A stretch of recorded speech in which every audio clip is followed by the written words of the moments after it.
Hello friends, uplift your life சேனலில் இன்னைக்கு வெள்ளருக்கு மாலை சாமிக்கு எப்படி கோர்க்கலாம் அப்படிங்கிறத தான் இன்னைக்கு பார்க்க போகிறோம். வாங்க. விநாயகருக்கு, சிவனுக்கு, நந்தீஸ்வரருக்கு இவங்களுக்கெல்லாம் வெள்ளருக்கு மாலை ரொம்ப உகந்ததுங்க. நான் கொஞ்சம் வெள்ளருக்கு பறிச்சுக்கிட்டேன். இந்த மாதிரியான கலர் இருக்கிற எருக்கம்பூ வந்து சாமிக்கு உகந்ததல்ல, அதை அவாய்ட் பண்ணிக்கங்க. இந்த மாதிரி வீட்டில் ஒரு பேப்பர் விரித்து அதில் வந்து வெள்ளருக்கு போட்டிருக்கேன். ஏன்னா அதிலிருந்து வெள்ளையாக அந்த பிசுக்கு பால் வரும். அதனால் வந்து டைல்ஸில் ஆயிடக்கூடாது அப்படிங்கிறதுக்காக நான் ஒரு நியூஸ் பேப்பர் விரித்து அதில் போட்டிருக்கேன்.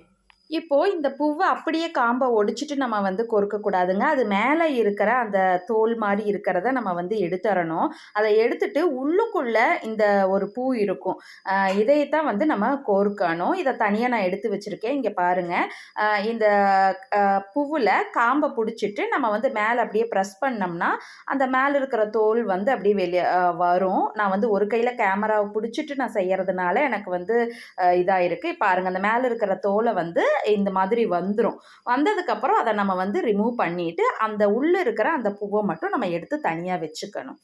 இந்த பூவை நான் இப்போ ஊசி நூல் வச்சு கோர்த்துக்க போகிறேங்க. இது வந்து ஒத்த படையில் நம்ம கோர்த்துக்கலாம். நீங்கள் எந்த சாமிக்கு போட போகிறீங்களோ அந்த சாமியோட ஹைட் அனுசரித்து நீங்கள் வந்து ஒத்த படையில் கோர்த்துக்கலாம். இதோ நான் கோர்த்துருக்கேன் பாருங்கள். நான் வந்து 108 வந்து கோர்க்கலாம் அப்படின்னு சொல்லி கோர்த்துருக்கிறேன். அவ்வளவுதான்.